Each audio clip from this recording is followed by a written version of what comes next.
নবী সাল্লাল্লাহু আলাইহি ওয়াসাল্লাম বলেছেন যে এই দোয়া পড়ার পরে যদি কেউ সকালে পড়ে রাত্রের আগে মারা যায় জান্নাতে চলে যাবে। রাতে পড়ে সকালের আগে ইন্তেকাল করলে জান্নাতে চলে যাবে। সাইয়্যিদুল ইস্তিগফার, সাইয়্যিদুল ইস্তিগফার। আমার সাথে বলবেন আল্লাহুম্মা আনতা রাব্বি লা ইলাহা ইল্লা আনতা খালাকতানি আনা আবদুক ওয়া আনা আলা আহদিক ওয়া ওয়া'দিকা মাসতাতা'ত আউযু বিকা মিন শাররি মা সানা'ত আবুউ লাক বিনি'মাতিকা আলাই ওয়া আবুউ বিযানবি ফাগফিরলি ফাইন্নাহু লা ইয়াগফিরু যুনুবা ইল্লা আনতা। এই যে আমরা গত লেকচারে বলেছিলাম যে আমাদের ইবাদতগুলো অন্তঃসার শূন্য হয়ে যাচ্ছে এই কারণে, বিকজ আমরা অর্থটা বুঝি না।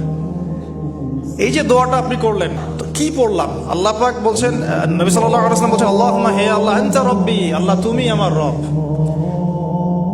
খালাকতানি, তুমি আমাকে সৃষ্টি করেছো, আনা আবদুক, আমি তোমার বান্দা, ওয়া আনা আলা আহদিকা, আমি তোমার সাথে যে অঙ্গীকার করেছি এর উপরে আছি, মাস্তাতাউ, থাকার চেষ্টা করছি, আমি সাধ্যমতো থাকার চেষ্টা করছি, আবুউ লাকা বিনি'মাতিকা আলাই, আমার উপরে আমার যে উপরে তুমি যে নিয়ামত দিয়েছো আল্লাহ, এগুলো আমি স্বীকার করছি।